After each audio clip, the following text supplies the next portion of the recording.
Hello, I am Liam of els-training and I'm here today to show you, as promised by my lovely wife, how to make clean gravy. I think like a lot of Sunday dinners, they can be really sort of fatty, full of things that you might not associate with clean eating. What we have here is we have some tips to start. So we've got the kale. I know that was on the website the other day saying how wonderful kale is, full of energy. The chicken, I'll come to that in a second, and some vegetables here. Sweet potatoes, never potatoes ladies, always the sweet potatoes. Lots of green peas and carrots. With the chicken, to cook it cleanly, begin by cooking it upside down. Don't need to put any fat on it then.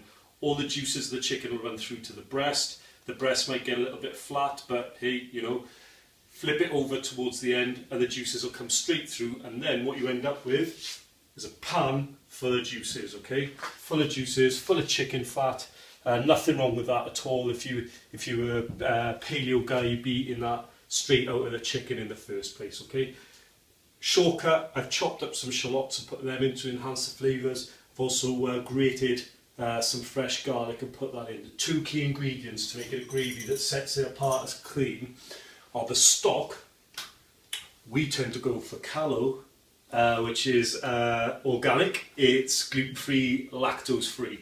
There are other brands on the marketplace that claim to be made with real ingredients. Presumably they think this is full of toddlers' tears and unicorn farts. It's not. It is made with real stuff, okay? It's good stuff, and it's certified organic as well. It's really not expensive at all. You can get it in the supermarket. So I've used that and I've created the stock already, 2 stock cubes, the juice from the vegetables, okay, the water from the vegetables. The second thing, flour is a big no-no, okay. This flour is chickpea flour. You can get it from most health food shops. That's going to be used to thicken the gravy. So I'll go through the process because I mean, a lot of people now are just using freeze-dried gravy, your Bistos or whatever. Once you've done this, you will never ever go back to that, I promise you. It's absolutely delicious. So, safety first, ladies. I choose this, the apron. You don't want hot fat coming on you. You also need to use a metal dish. You'll see that the chicken here is in a ceramic dish. I've transported that. You stick a ceramic dish straight on the heat, it's going to explode. You'll be covered in hot fat. It's going to burn your face. Not even your kids will like you anymore. So let's turn it on. Now what we need to do is we need to get the fat hot, frying off the garlic and the shallots. Don't be afraid of it spitting at you. Get yourself a whisk, very important. Keep stirring it. Get a glove. I once had an accident that I fully blame on Mary Berry, where she didn't give any safety advice and I took the end of my finger off with hot sugar. So do ensure that you follow my safety tips. A glove, a metal tin and an apron. Just as I'm doing this and stirring it round, when you take the chicken out, there'll be lots of like bits on the bottom. That's flavour, yeah? Leave it in there, scrape it up when the chicken comes off into the fat. It's getting nice and hot now and it's bubbling, which is great. Once it gets to this, then the whole pan is spitting. Let's turn this up a little bit here. There you go, spitting nicely now.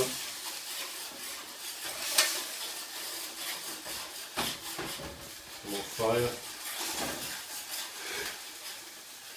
Safety first, ladies. We get a different piece of flameproof apparently, equipment, and that's coming up nicely. So what we do next, get the ashes from the oven glove off the spoon. We get in there, we get a good bit of chickpea flour, absolutely full of fibre, okay, which is great. It's got carbs in it, but there's no sugars in it, which is really good. So you just sprinkle that in and start whipping it up nicely. What you want to do is get a really nice thick sauce. Don't worry if it clumps anyway, because what we're going to do is we're going to strain it off later. You coming closer? So what we'd see in there is a thickening sauce. We turn the heat down. Keep stirring. A little bit more, needs to be a little bit thicker. There you go. Again, don't worry if it gets a little bit clumpy there. Now what we're doing is we're slowly adding the stock. making sure that you get all the corners. get in there. That flavour will start sticking to the pan as well. Turn the heat up. You want to reduce it now as you keep adding the stock. Okay, as you can see, it does come out a nice chicken coloured flavour, chicken colour. You don't need gravy browning, anything horrible like that. Keep adding the stock. Keep stirring. You just need to keep it just off the boil. Otherwise it might split if you boil it. Stirring all the time, keep adding the stock. Really simple now.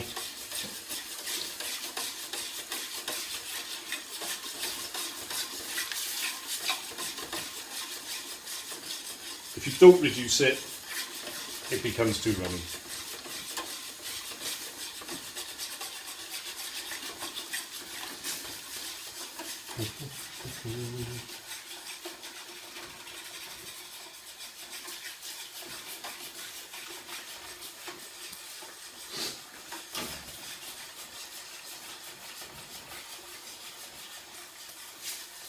Take your time with it.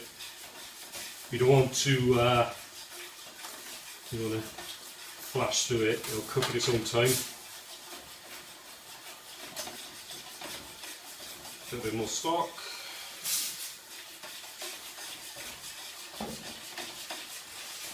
And it will reduce. This will take about a minute and a half. And when it's reduced down, what you end up with is a lovely sheeny gravy. But make sure you take a sieve, strain it through the sieve, otherwise you end up with clumpy bits of flour in there, clumpy bits of chickpea flour, bits of garlic that you don't want in there, bits of shallot. What you want is a nice smooth gravy. Once you've done that, you will never ever go back to Bristol, and that is your clean gravy, ladies. Goodbye.